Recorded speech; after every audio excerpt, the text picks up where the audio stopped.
मत करना, actually record करना जाना चाहिए। My girlfriend was 3.5 years elder to me.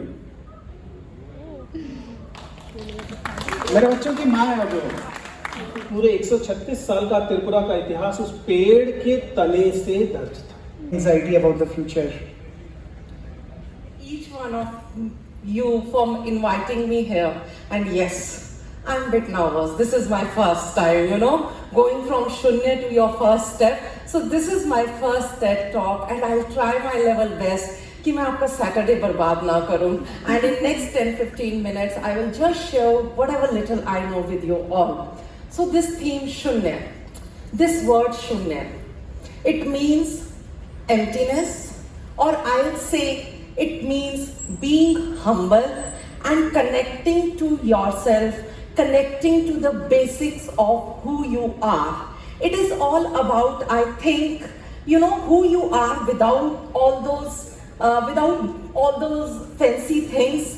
It is just your inner self without any further distraction. And yes, it is very important because at the end, it helps us to understand who we are deep down. So for me, Shunya is just not about nothing. It's more, you know, it's have lots of strength and possibilities too. I'll give you a small example. Imagine a small plant. You know, a small seed. जब आप उसकी तरफ देखते हो, it just look like a small smack and nothing much. But if you see the power inside that small seed, it has lots of power to grow as a huge tree and give shade, give home to so many other creatures. And that's the power of, you know, Shunya also, and that small plant also. I'll give you a small example again. You know, whenever we face with different challenges in our life, like giving a TED talk to Hindu college students, and so-called the cream of Delhi University, and yes, I was a bit apprehensive, and yes, I felt bit inadequate, and I asked Aftab, would I be able to do justice to it? And he gave me a little bit of push, and after that, this concept, I just, you know, focused on this concept, and I, you know, when I looked into myself, I thought, yes, why not? Why not? I might not need all those fancy slides or that Shashi Tharoor type of English to become more worthy. I think my inner self is enough for that. I think my own experiences I would be able to share with this young crowd. I might not be able to, you know, inspire all of you, but out of, you know, even if one or two or few of you might get inspired, might feel connected with me, I think I would have done my part. So this is very important. And you know, all our life is like blank slate. We all have opportunities to write our own stories on that blank slate. Also, I have more the responsibility now to give back to the society. I don't know कि मैं कितना कुछ, I don't want to become something in my life now. What all I want to do is I want whatever little I know, I want to contribute back to the society, to the young generation, and you young generation has power to change this world, and this is the most beautiful thing. And again, at the end, I want to say to all of you that when it comes to Shunya, it teaches us both being humble also and seeing all those endless opportunities also. So it is not from where we are coming, it is not where we will go. कहीं भी जाओ, कहीं से भी आयो, there is always a room for your growth. We really need to tap on that. That is the most important thing. So humble request to each one of you, whosoever is present here. So let's, you know, focus on our Shunya. Let's focus on your own potential, and let's start, you know, working for the better future. Yeah. After this inspiring lecture from Sunaina ji, I don't know how much I'll be able to deliver. वैसे भी मुझे stage fright ज़्यादा होती है. मैंने कहा भी था इसके मत बुलाना मुझे. Anyway, आ गया हूँ. I'm going to talk about the forces behind a rising India. These forces exist in all of us, all of you. You will drive India, and I'm going to explain this in 5 questions.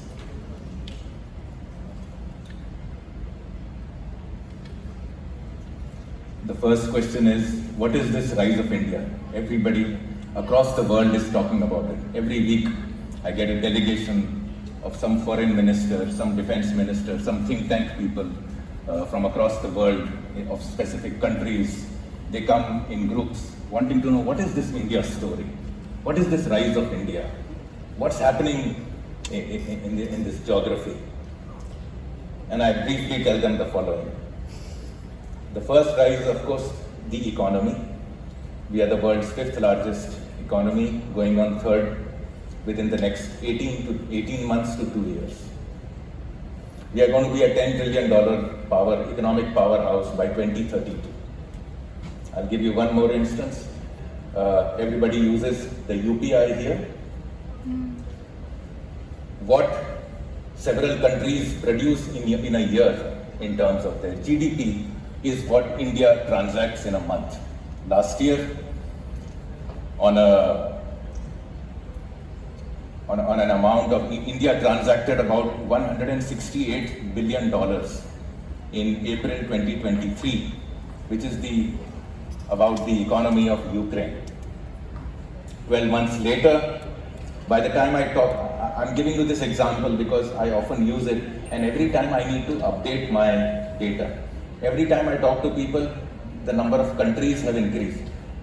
Last month, what we transacted on UPI was $236 billion, which is approximately the GDP of Qatar. Talk on money. How many people here want to become rich? Yes, good.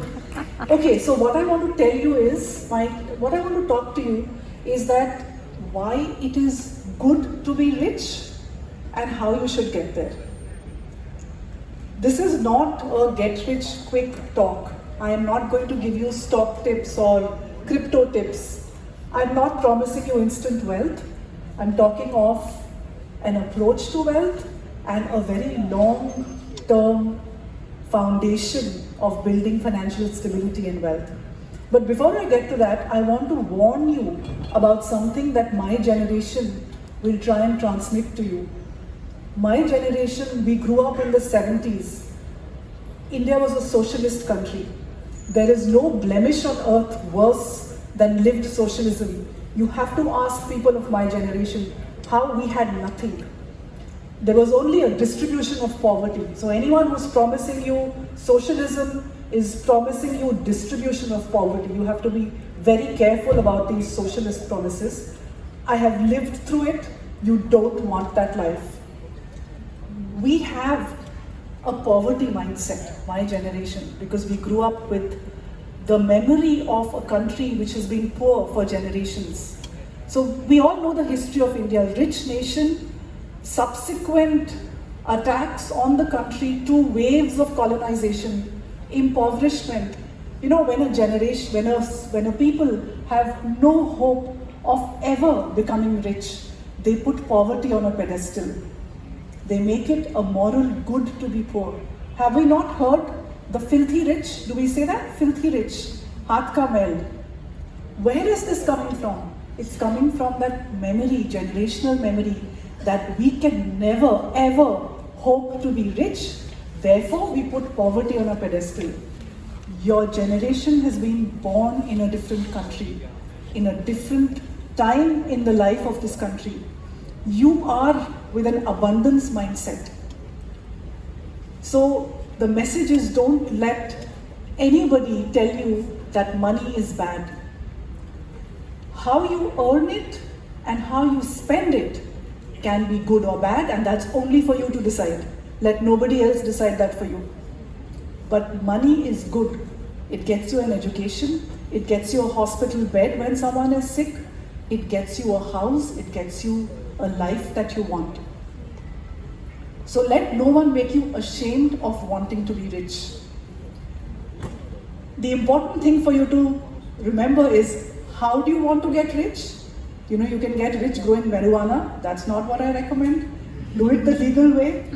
And then what do you do with that money? Are you spending it on putting substance into the body which gives you bad health? Your decision. No one else's business. Your body, your health, your mind. Or are you spending it so that you grow as a person, you have a better life? So those are moral decisions which you can take. How to earn and how to spend it. But money is good, we should all have it. Should we not all be rich? What do we want? A rich country or a poor country? We want a rich country, we want wealth. Everyone should be rich. Now, the next part, how do you get there?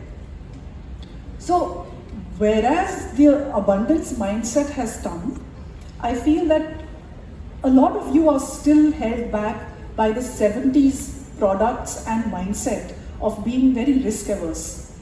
So I'm just going to give you some examples of different financial products. So the road that I recommend is long-term wealth is created through the equity market. We all know the equity market. I am not saying that you day trade. I am not saying that you do futures and options.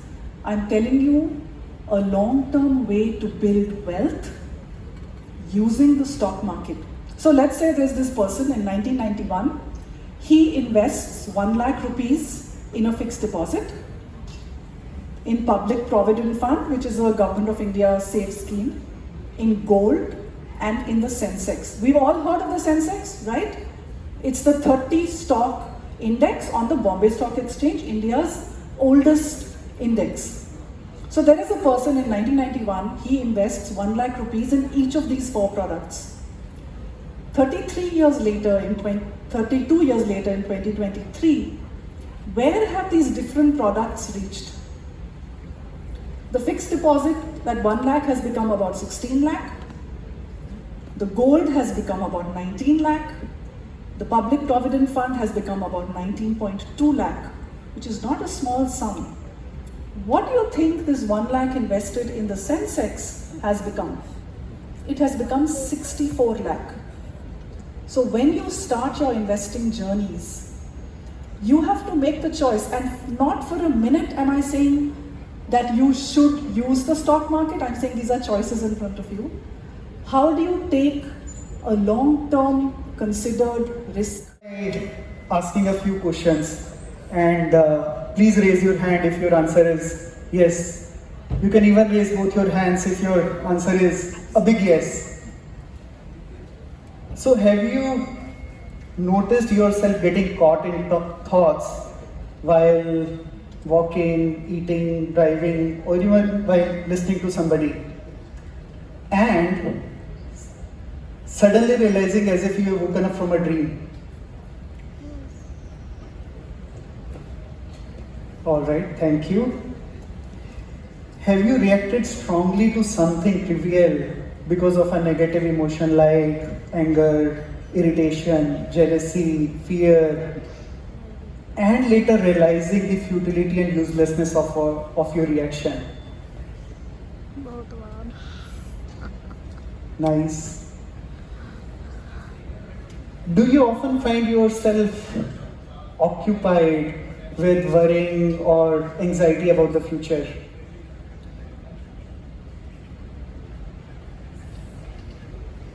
Thank you for your responses. I see a lot of hands, and that's why I say you are possessed. But what has possessed you? As per a study by Harvard University, 47% of the time people are lost in their thoughts, thinking about something other than what they are doing. Now just imagine, almost half of our life is lost, entirely lost in thoughts. Now, most of these thoughts are about past events or worries or fantasies about the future. These thoughts are repetitive, useless, involuntary, and negative. The same study confirms that mind wandering leads to unhappiness and negativity. Now, each negative emotion, each negative thought has a corresponding negative emotion. When we have an angry thought in our mind, we also feel anger in our body. When we have fearful thought, we also feel fear in our body in the form of different sensations. Now, negative thoughts coupled with negative emotions, they keep us trapped in negativity, pain, misery for days, weeks, months, years, decades, and even for our entire lives. They literally possess us. And some of these thoughts possess us so strongly that they become our identity and the only reality. I'll share 2 stories from my life to explain how I was possessed by some of these thoughts. I lost my mother at the age of 8 and I became very unconfident, fearful and timid. I also developed a resentment towards my dad for marrying again. I also developed a deep sense of being wronged by life, being wronged by God. I unconsciously started enjoying being a victim. I would go to people and would try to convince them how unfortunate I am. I would derive a lot of comfort and also pleasure from being a victim personality. In 2009, when I was around 28 years old, I attended a meditation retreat. And for the first time in my life, I could very clearly see that I enjoy being a victim. And when I could see it, I could drop it. And when I dropped it, I felt a different kind of peace, lightness, and joy. It took me 20 years to recognize this pattern. After I was able to drop it, I became very close to my family. And if I had not seen that pattern so very clearly, I would not have been able to drop it. And I felt so very liberated after putting down the heavy weight that I had been carrying for so many years. By the way, can you raise your hand if you know anybody who derives pleasure being a victim? He or she may be a family member, somebody from the network. Anybody knows a victim personality? Wow, so many victims roaming around in this world. It's relatively easy to see this dysfunction in others. It's very, very difficult to see it in ourselves. I'll share another story from my life, from my day-to-day life and work life. In 2022, we launched a meditation app called Idanim and rolled it out to the employees of To The New, another company that I'm co-founder of. I got an email from a senior member of our HR team a few months after we launched Idanim, and she proposed to onboard a counseling platform. The moment I read that mail, I could feel a surge of anger in my entire body. How can she even propose it? What is the need of another platform when we have Idanim? I could not really help being extremely negative towards her. And this may be relevant to add that she's one of the most hardworking people that I've worked with, certainly more intelligent than I am. This mental drama kept on for around an hour or so. At one point, I saw very clearly the genesis behind my anger, and there was fear beneath it. Fear of Idanim not being successful. If people of To The New are not going to use Idanim, then who will? What if that platform is better than Idanim? And when I could see the reason, it loosened its grip. I gained some senses, I took a deep breath, evaluated the platform and found it pretty good. Now both the platforms are being used at To The New. So how do you liberate yourself from these deep-rooted thoughts, unconscious patterns and random triggers? How do you prevent complete identification with your thoughts, turning them into a matter of life and death, your survival, your identity, such as 22 years to be precise. And today I'll be sharing that how do I do it. That's what I'll be doing. Only 10 days ago I was in Agartala. NIT Agartala invited me for a lecture, and since I had some time, so I visited the museum in Agartala. Agartala is the capital of Tripura, and the museum there is called Ujanta Palace. इस उजंता palace museum में इस राज्य का इतिहास जैसे कि किसी भी म्यूजियम में होता है दिखाया गया, पर ये दिखाने के लिए rather than having a timeline which is a normal way of showing history or chronology of a particular place, what they did was a wonderful thing and I want to share it. उन लोगों ने पेड़ के तने को horizontally काटकर अगरतला के त्रिपुरा के एक स्थानीय वृक्ष को हॉरिजॉन्टली काटकर पॉलिश कर उसे सामने दीवार पर लगा रखा था। इमेजिन दैट ट्री ट्रंक, जब उसे काटेंगे तो उसमें बहुत सारे ट्री रिंग्स दिखाई देंगे और उन्होंने एक लाइन खींचकर उन ट्री रिंग्स पर बता रखा था, वो 136 साल पुराना पेड़ था कि 136 years ago, जब ये पेड़ बिल्कुल इतना सा था, पॉइंट बीच वाला केंद्र था, उस समय त्रिपुरा में क्या हो रहा था, और उसके बाद तो पूरे 136 साल का त्रिपुरा का इतिहास उस पेड़ के तने से दर्ज था। I hope you're understanding what I'm saying. That the history of that place and history of that tree, वो उन ट्री रिंग्स में दर्ज थी। जिन लोगों को थोड़ा सा भी विज्ञान याद है पुराना, उन्हें पता होगा कि किसी भी पेड़ में हर साल एक ट्री रिंग आता है, और वो इसलिए आता है क्योंकि एक पूरा का पूरा ऋतु चक्र उससे गुजर जाता है। And what ever happened in that particular year, वो उस ट्री रिंग में दर्ज हो जाता है। उस साल सूखा पड़ा था या ज्यादा अच्छी बारिश हुई थी, कोई बीमारी आई थी या कुछ और हुआ था, वह अक्सर उस ट्री रिंग में दर्ज हो जाता है। So if you are a good reader, you can read the history of that tree through those tree rings. I am a reader. I don't know how good I am, but I am a reader. और जब मेरे सामने आकर कोई candidate बैठता है तो उसके ट्री रिंग से मैं उसकी लाइफ जर्नी, उसकी हिस्ट्री पढ़ने का थोड़ा बहुत हुनर रखता हूं। And that's what I have been doing, and that's what I am sharing today कि हाउ डू आई डू। इसे जरा समझने की कोशिश करते हैं, लेकिन इससे पहले आपको यह भी समझना पड़ेगा कि जिन लोगों में हम लीडरशिप देखने की कोशिश कर रहे हैं, उनमें ये लीडरशिप ट्रेट्स या इन्हें हम लीडरशिप कहते हैं, वो आते ही कहां से? क्योंकि तभी आप उसे पढ़ पाएंगे। तो सबसे पहले तो आपको इस बात को समझना पड़ेगा, क्योंकि we are in a time where rags to riches stories are abundant. हर साल, अभी परसों इसी सप्ताह सिविल सर्विसेज का रिजल्ट आया और आप लोगों के सामने ऑलरेडी वो रैग्स टू रिचेस स्टोरी आनी शुरू हो गई है कि देखिए वह व्यक्ति ऑटो रिक्शा चलाता था, उसकी बच्ची सिविल सर्विसेज क्रैक कर IAS ऑफिसर बन गई। These rags to riches story ये बहुत भ्रम फैलाती है।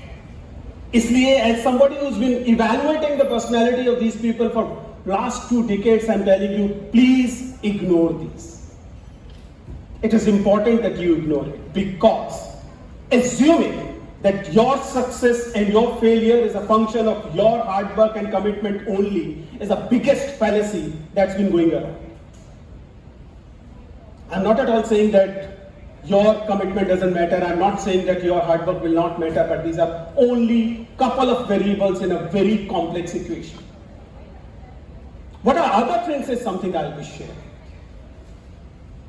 याद कीजिए फिर से वही पेड़, उसका वही तना, which is actually a function of कि उसको कैसी खाद मिली थी, उसको कैसा पानी मिला था, या उस साल बारिश हुई थी या सूखा पड़ा था। So the tree trunk carry the history of deprivation and privileges of that particular tree. So does individuals.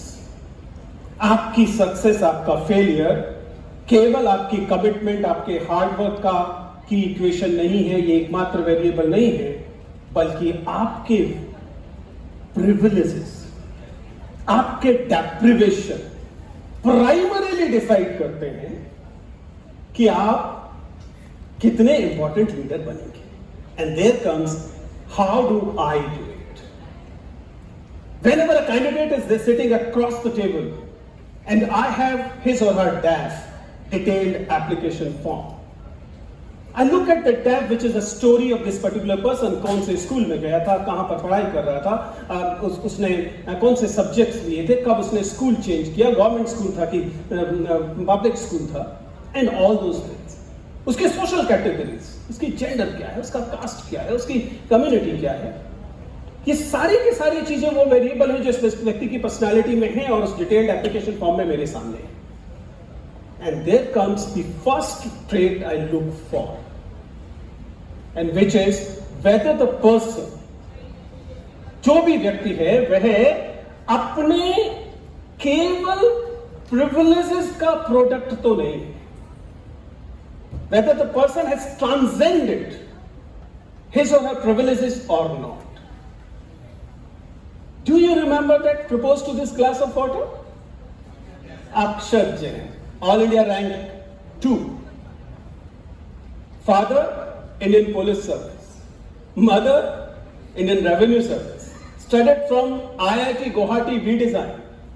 I've been saying it in every campus. If you look at the person, you realize that this is a package of privileges.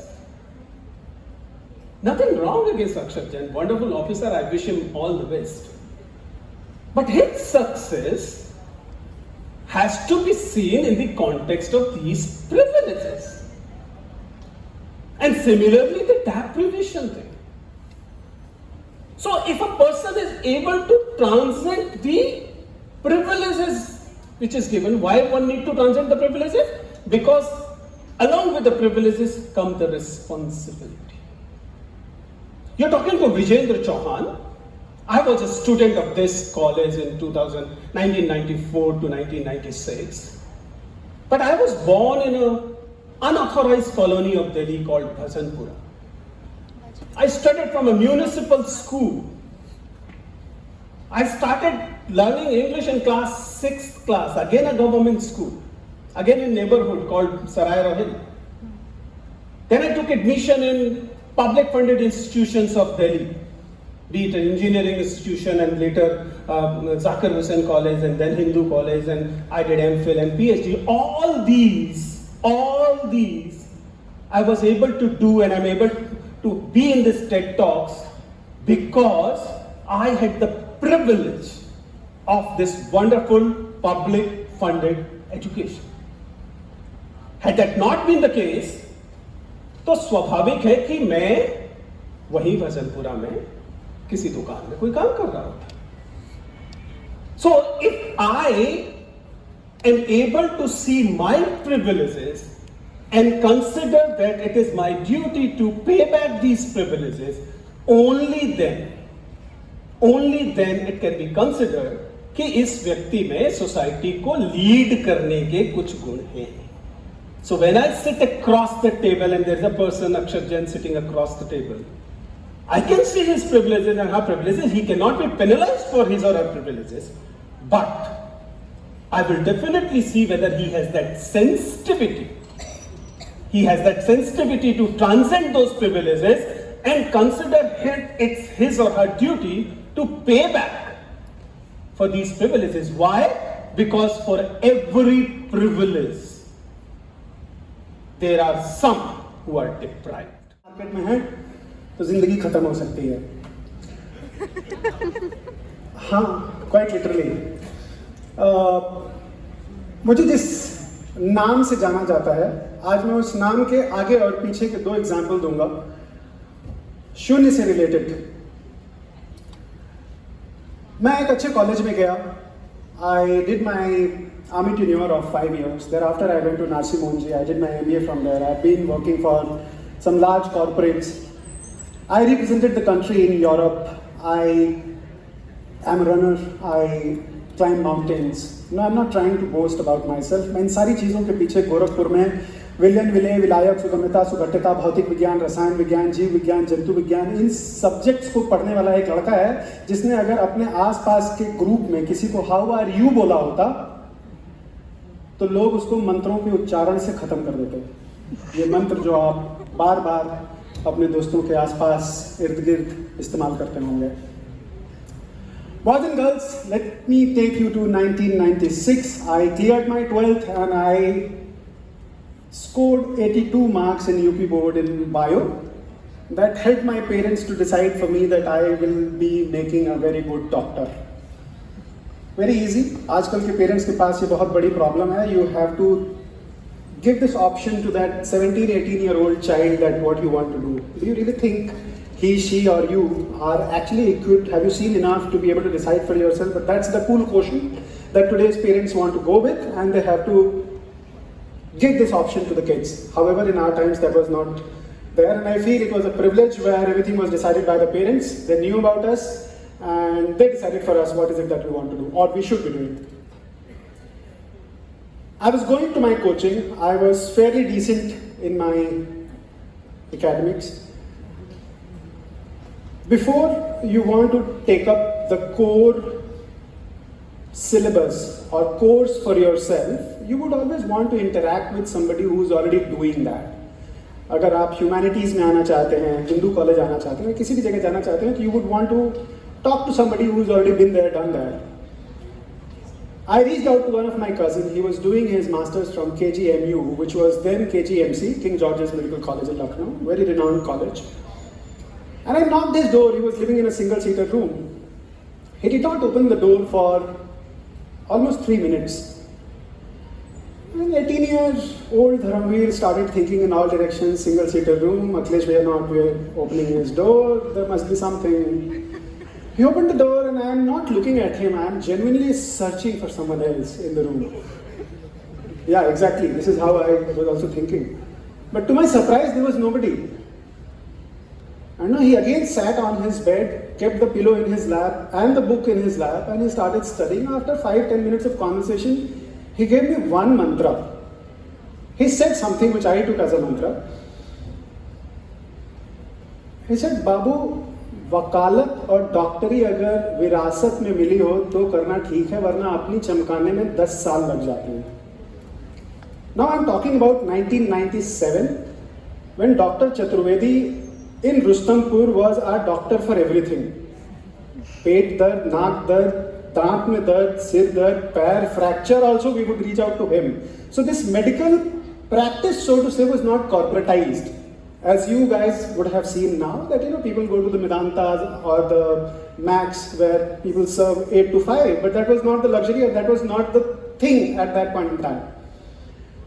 जब मैं वहाँ से वापस लौटा तो मैं एक सीख लेके वापस लौटा, और वो सीख ये थी जो मैं आप लोगों को भी देना चाहूँगा कि कई बार ज़िंदगी में हम क्या करना चाहते हैं ये जानना बहुत ज़रूरी होता है. और उस दिन मेरी सीख ये थी कि ज़िंदगी में क्या नहीं करना है ये जानना शायद उससे भी ज़्यादा ज़रूरी होता है, because it clears your focus where you should be approaching in life and not waste your time on things that you just wanted to try, let's see what happens there.